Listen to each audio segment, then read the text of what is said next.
Hello hi guys, welcome back to my YouTube channel K Infotech. ಇವತ್ತಿನ ವಿಷಯ parliamentary committees. ಇದು ಏನಂತಂದ್ರೆ ಕಾಂಪಿಟೇಟಿವ್ ಎಕ್ಸಾಮಿನೇಷನ್ಗೆ ಅತ್ಯಂತ ಪ್ರಮುಖವಾದ ಒಂದು ವಿಷಯ ಅಂತ ಅನ್ಬೋದು. ಸಾಮಾನ್ಯವಾಗಿ ಏನಂತಂದರೆ ಸಂಸತ್ ಏನಂತಂದರೆ 118 ಕ್ಲಾಸ್ 1 ವಿಧಿಯ ಪ್ರಕಾರ ಏನಂತಂದರೆ ತನ್ನ ಕಾರ್ಯಕಲಾಪವನ್ನು ಏನಂತಂದ್ರೆ ನಡೆಸಬೇಕಾಗಿದ್ದಂದ್ರೆ ಕೆಲವು ನಿಯಮಗಳು ಏನಂತಂದ್ರೆ ರೂಪಿಸ್ಕೊಂಡಿರ್ತೇವೆ. ಆ ನಿಯಮಗಳ ಪ್ರಕಾರ ಮಾತ್ರ ಏನಂತಂದರೆ ಕಾರ್ಯಕಲಾಪ ಏನಂತಂದ್ರೆ ನಡೆಸುತ್ತದೆ ಅನ್ಬೋದು. ಸಂಸತ್ತಿನ ಅಧಿವೇಶನ ಅಂತಂದರೆ ಅದು ವರ್ಷಕ್ಕೆ ಏನಂತಂದ್ರೆ 3 ಸಾರಿ ನಡೀತದೆ. ಒಂದು ಏನಂತಂದರೆ ಬಜೆಟ್ ಅಧಿವೇಶನ, ಎರಡನೇದು ಮಳೆಗಾಲದ ಅಧಿವೇಶನ ಮತ್ತು ಮೂರನೇದು ಏನಂತಂದರೆ ಚಳಿಗಾಲದ ಅಧಿವೇಶನ ಅಂಥೇಳಿ. ಈಗ ಪ್ರಸ್ತುತ ಏನಂತಂದ್ರೆ ನಡೀತಾ ಇರೋದೇನಂತಂದರೆ ಮಳೆಗಾಲದ ಅಧಿವೇಶನ ಅಂತ ಅನ್ಬೋದು. ಸೊ ಈ ಅಧಿವೇಶನದಲ್ಲಿ ಇತ್ತೀಚೆಗೆ ಏನಂತಂದರೆ ಒಂದು ನೀಟಿಗೆ ಸಂಬಂಧಪಟ್ಟಂತೆ ಏನಂತಂದರೆ ಈ ಅಧಿವೇಶನದಲ್ಲಿ ಏನಂತಂದರೆ ಸ್ಟ್ರೈಕ್ ನಡೀತಾ ಇದೆ ಅನ್ಬೋದು. ಸೊ ಈಗ ಮಳೆಗಾಲ ಮತ್ತು ಚಳಿಗಾಲ ಅಧಿವೇಶನ ಇವು ಏನಂತಂದ್ರೆ ಒಟ್ಟಿಗೆ ನಡೆದರೂ ಕೂಡ ಏನಂತಂದರೆ ಹೆಚ್ಚು ಏನಂತಂದ್ರೆ ಸಂಸತ್ ಏನಂತಂದ್ರೆ ಅಧಿವೇಶನದಲ್ಲಿ ಏನಂತಂದ್ರೆ ಇರುವುದಿಲ್ಲ ಅನ್ಬೋದು.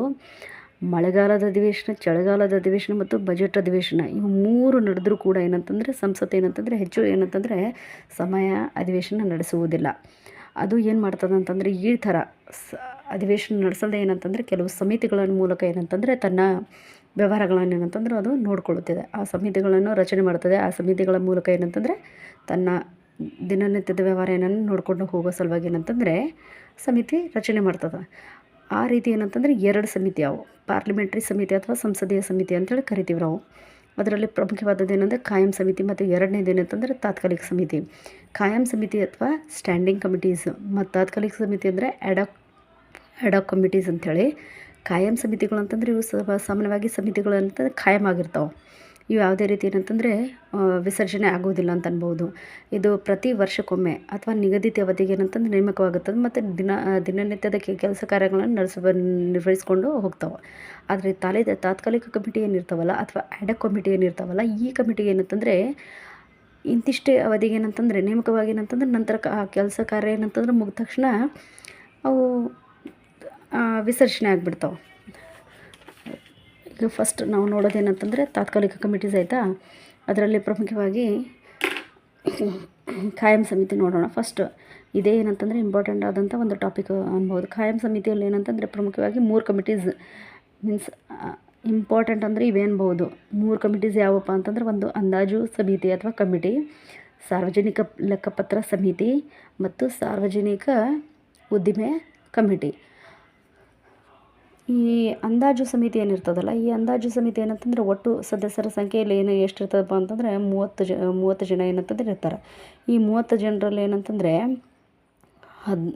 30 ಜನರಲ್ಲಿ ಏನಂತಂದರೆ ಲೋಕಸಭೆಯಿಂದನೇ ಏನಂತಂದರೆ ಆಯ್ಕೆ ಆಗ್ತಾರೆ. ಬೇರೆ ಯಾವುದೇ ಏನಂತಂದರೆ ಈ ಸಭೆಗಳಿಂದ ಏನಂತಂದರೆ ಆಯ್ಕೆ ಆಗೋದಿಲ್ಲ. ಎಲ್ಲ ಪ್ರತಿಯೊಬ್ಬರು ಅಂದರೆ 30 ಜನಕ್ಕೆ 30 ಜನ ಏನಂದರೆ ಲೋಕಸಭೆಯಿಂದ ಆಯ್ಕೆ ಆಗ್ತಾರೆ. ಮತ್ತು ಇದು ಏನಂತಂದರೆ ಒಂದು ಖಾಯಂ ಸಮಿತಿ ಅಂತ ಅನ್ಬೋದು. ಇದು ಏನಂತಂದರೆ ಇದನ್ನು ಯಾರು ಇದು ಮಾಡಿದ್ರು ಅಂದರೆ ಜಾನ್ ಮಥೈ ಅಂತೇಳಿ ಅವಾಗಿನ ಅಂದರೆ 1921ರಲ್ಲಿ ಏನಿದ್ರಲ್ಲ 21ರಲ್ಲಿ ಏನು ಹಣಕಾಸು ಸಮಿತಿ ಇತ್ತಲ್ಲ ಆ ಒಂದು ಸಮಿತಿಯ ಏನಂತಂದರೆ ಆ ಸಮಿತಿಯಲ್ಲಿ ಏನಂತಂದರೆ ಈ ಅಂದಾಜು ಸಮಿತಿ ಒಂದು ಕಂಡು ಬಂತು.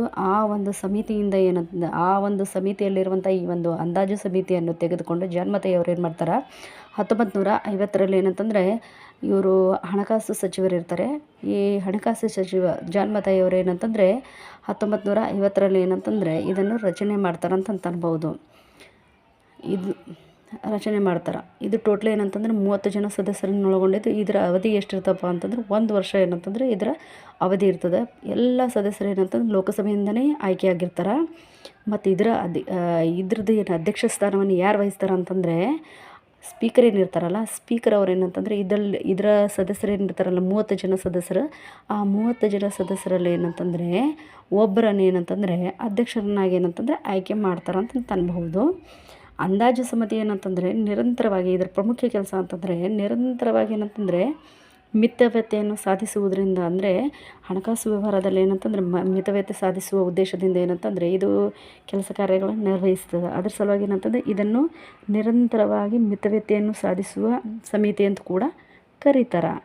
ಇದು ಪ್ರಮುಖವಾಗಿ ಏನಂತಂದರೆ ಇದೇನೆಂದರೆ ಮಂತ್ರಿಗಳೇನಿರ್ತಾರಲ್ಲ ಸಂಸತ್ತಿನಲ್ಲಿರುವಂಥ ಮಂತ್ರಿಗಳು ಇದರ ಮೆಂಬರ್ ಆಗ್ಲಿಕ್ಕೆ ಸಾಧ್ಯವಾಗುವುದಿಲ್ಲ ಅಂತ ಅನ್ಬೋದು. ನೆಕ್ಸ್ಟ್ ಈಗ ನೋಡ್ರಿ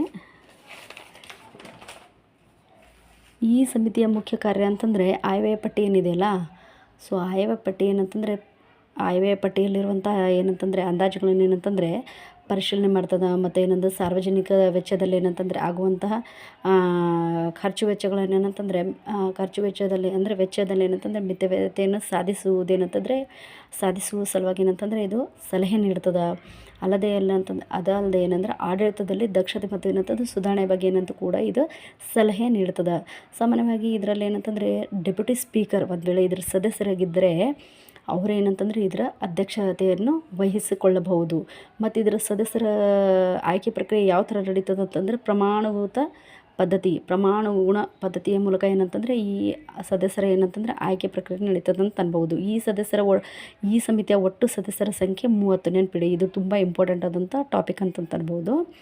especially competitive exam like police exam ಇರ್ಬೋದು, SDA FDA even KS exam ಕೂಡ ಏನಂತಂದರೆ ಇದು ತುಂಬ ಇಂಪಾರ್ಟೆಂಟ್ ಆದಂಥ ಟಾಪಿಕ್ ಅನ್ಬೋದು.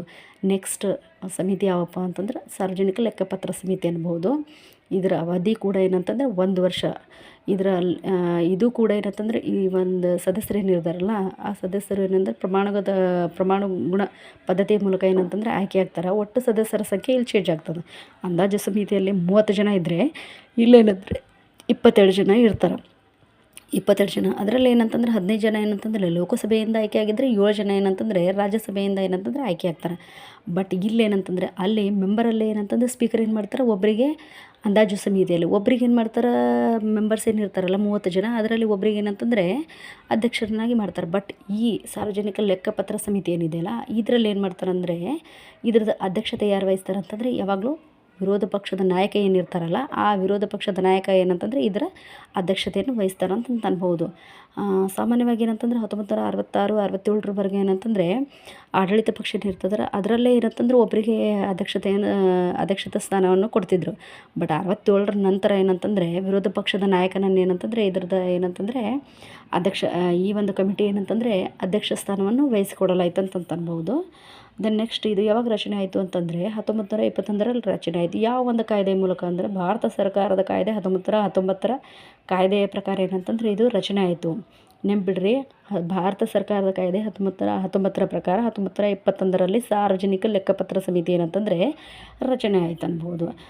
ಇದ್ರದ್ದು ವಿಶೇಷತೆ ಇನ್ನೊಂದು ಏನು ಹೇಳ್ಬೇಕಂತಂದರೆ ಎಲ್ಲ ಪಕ್ಷದ ಸದಸ್ಯರು ಏನಿರ್ತಾರಲ್ಲ ಅವರೆಲ್ಲರೂ ಏನಂತಂದರೆ ಈ ಕಮಿಟಿ ಏನಂತಂದರೆ ಮೆಂಬರ್ಸ್ ಇರ್ತಾರೆ. ಅಂದಾಜು ಸಮಿತಿಯಲ್ಲಿ ಮಂತ್ರಿಗಳು ಹೇಗೆ ಮೆಂಬರ್ಸ್ ಆಗ್ಲಿಕ್ಕೆ ಸಾಧ್ಯ ಇದ್ದಿದ್ದಿಲ್ಲ, ಈ ಸಮಿತಿಯಲ್ಲೂ ಕೂಡ ಏನಂತಂದರೆ ಮಂತ್ರಿಗಳು ಇದರ ಮೆಂಬರ್ ಆಗಲಿಕ್ಕೆ ಸಾಧ್ಯ ಇಲ್ಲ ಅಂತ ಅನ್ಬೋದು. ಸಾಮಾನ್ಯವಾಗಿ ಏನಂತಂದರೆ ಇದ್ರದ್ದು ಏನಿದೆಯಲ್ಲ ಈ ಸಮಿತಿ ಏನಂತಂದರೆ ಸರ್ಕಾರದ ವಿವಿಧ ಇಲಾಖೆಗಳ ಲೆಕ್ಕಪತ್ರ ಏನಂತಂದರೆ ಇದು ಲೆಕ್ಕಪತ್ರ ಪರಿಶೀಲನೆ ಮಾಡ್ತದೆ. ಮತ್ತು ಸಾರ್ವಜನಿಕ ಹಣಕಾಸು ಏನಿದೆ ಇದ್ರ ಮುಖ್ಯ ಉದ್ದೇಶ ಏನಂತಂದರೆ ಸಾರ್ವಜನಿಕ ಹಣಕಾಸು ಏನಂತಂದರೆ ಪೋಲಾಗದಂತೆ ಮೀನ್ಸ್ ವೆಚ್ಚ ಹಾಳಾಗದಂತೆ ಏನಂತಂದ್ರೆ ನೋಡ್ಕೊಂಬೋದು ಏನಂತಂದರೆ ಇದರದ ಪ್ರಮುಖ ಉದ್ದೇಶ ಅಂತ ಅನ್ಬೋದು. ಇದು ಏನು ಮಾಡ್ತದೆ ಅಂತಂದರೆ ಈ ವಿರೋಧ ಪಕ್ಷದ ನಾಯಕ ಇರ್ತಾರಲ್ಲ ಅವರೆಲ್ಲ ಏನಂತಂದರೆ ವರದಿಯನ್ನು ಸಂಗ್ರಹ ಮಾಡಿದ ನಂತರ ಏನಂದರೆ ರಾಷ್ಟ್ರಪತಿಯವರಿಗೆ ಸಲ್ಲಿಸ್ತಾರೆ.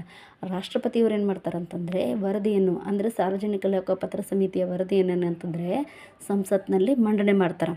ಆವಾಗ ಅಲ್ಲಿ ಏನು ಮಾಡ್ತಾರೆ ಅಂದರೆ CAG ಅವರು ಕಂಟ್ರೋಲರ್ ಆ್ಯಂಡ್ ಎಡಿಟರ್ ಜನರಲ್ ಅವರು ಏನಂತಂದರೆ ಆ ವರದಿಯನ್ನು ರಾಷ್ಟ್ರಪತಿಯವರು ಸಲ್ಲಿಸಿದಂಥ ವರದಿಯನ್ನು ಪರಿಶೀಲನೆ ಮಾಡಿ ಅಲ್ಲಿ ಸಂಸತ್ನಲ್ಲಿ ಪ್ರಸ್ತುತಪಡಿಸ್ತಾರಪ್ಪ.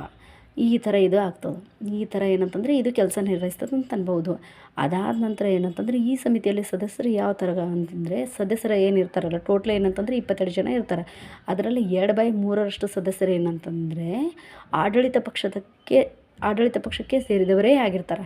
ಮತ್ತು 1/3 ಸದಸ್ಯರು ಏನಂತಂದರೆ ವಿರೋಧ ಪಕ್ಷಕ್ಕೆ ಏನಂತಂದರೆ ಸೇರಿದವರು ಆಗಿರ್ತಾರೆ ಅಂತ ಅನ್ಬೋದು. ನೆಕ್ಸ್ಟ್ ಏನಂತಂದರೆ ಸಾರ್ವಜನಿಕ ಉದ್ಯಮ ಸಮಿತಿ. ಸಾರ್ವಜನಿಕ ಉದ್ಯಮ ಸಮಿತಿದು ಏನು ಕೆಲಸ ಅಪ್ಪ ಅಂತಂದರೆ ಸಾರ್ವಜನಿಕ ಉದ್ಯಮ ಸಮಿತಿ ಸೇಮ್ ಸಾರ್ವಜನಿಕ ಲೆಕ್ಕಪತ್ರ ಸಮಿತಿ ಏನಿದೆಯಲ್ಲ ಅದೇ ಥರ ಸಾರ್ವಜನಿಕ ಉದ್ಯಮ ಸಮಿತಿಯಲ್ಲೂ ಕೂಡ ಏನಂತಂದರೆ ಅದೇ ರೀತಿ 22 ಜನ ಸದಸ್ಯರಿರ್ತಾರೆ. ಲೋಕಸಭೆಯಿಂದ 15 ಜನ ಸದಸ್ಯರಾಗಿದ್ದರೆ 7 ಜನ ಏನಂತಂದರೆ ರಾಜ್ಯಸಭೆಯಿಂದ ಆಯ್ಕೆ ಆಗಿರ್ತಾರೆ. ಅದೇ ರೀತಿ ಪ್ರಮಾಣಗುಣ ಪದ್ಧತಿಯ ಮೂಲಕನೇ ಆಯ್ಕೆ ಆಗ್ತಾರೆ. ಮತ್ತು ಇನ್ನೊಂದು ಏನಂತಂದರೆ ಇಲ್ಲಿ ಏನು ಮಾಡ್ತಾರಪ್ಪ ಅಂತಂದರೆ ಇದ್ರದ್ದು ವರದಿ ಕೂಡ ಏನಂತಂದರೆ ಕಂಟ್ರೋಲರ್ ಎಡಿಟರ್ ಜನರಲ್ ಏನಂತಂದರೆ ವರದಿ ಪರಿಶೀಲನೆ ಮಾಡ್ತಾರೆ. ಆದರೆ ಇದರ ಅಧಿಕಾರಾವಧಿ ಏನಂತಂದರೆ ಅಂದಾಜು ಸಮಿತಿಯ ಅಧಿಕಾರಾವಧಿ 1 ವರ್ಷ, ಸಾರ್ವಜನಿಕ ಲೆಕ್ಕಪತ್ರ ಸಮಿತಿಯ ಅಧಿಕಾರಾವಧಿ 1 ವರ್ಷ. ಆದರೆ ಈ ಸಾರ್ವಜನಿಕ ಉದ್ಯಮಗಳ ಸಮಿತಿಯ ಅಧಿಕಾರಾವಧಿ ಏನಂತಂದ್ರೆ 5 ವರ್ಷ ಇರ್ತದೆ. ಸದಸ್ಯರಲ್ಲಿ ಏನಂತಂದರೆ ಪ್ರತಿ ವರ್ಷ ಎಷ್ಟು ಜನ ಏನಂತಂದರೆ ನಿವೃತ್ತಿ ಆಗ್ತಾರೆ ಅಂದರೆ 1/5 ಸದಸ್ಯರು ಏನಂತಂದರೆ ಪ್ರತಿ ವರ್ಷ ಏನಂತಂದರೆ ನಿವೃತ್ತಿಯನ್ನು ಹೊಂದುತ್ತಾರೆ ಅಂತ ಅನ್ಬೋದು. ಸಾಮಾನ್ಯವಾಗಿ ಏನಂತಂದರೆ ಇದು ಏನು ಮಾಡ್ತದಂತಂದರೆ ಸಾರ್ವಜನಿಕ ಉದ್ಯಮಗಳ ದಕ್ಷತೆ ಮತ್ತು ಸ್ವಾಯತ್ತತೆ ಏನಂತಂದರೆ ಇದು ಪರಿಶೀಲನೆ ಮಾಡ್ತದೆ ಅಂತ ಅನ್ಬೋದು. ಓಕೆನಾ. ಸೊ ಸಾರ್ವಜನಿಕ ಉದ್ಯಮ ಸಮಿತಿಯ ಮುಖ್ಯ ಏನಂತಂದರೆ ಉದ್ದೇಶ ಇದೆ ಅಂತ ಅನ್ಬೋದು. ಅದೇ ರೀತಿ ಭಾಳಷ್ಟು ಸಮಿತಿ ಏನಂತಂದರೆ ಸಂಸತ್ನಲ್ಲಿ ಅಂತಂದರೆ ರಚನೆ ಆಗಿದ್ದಾವೆ.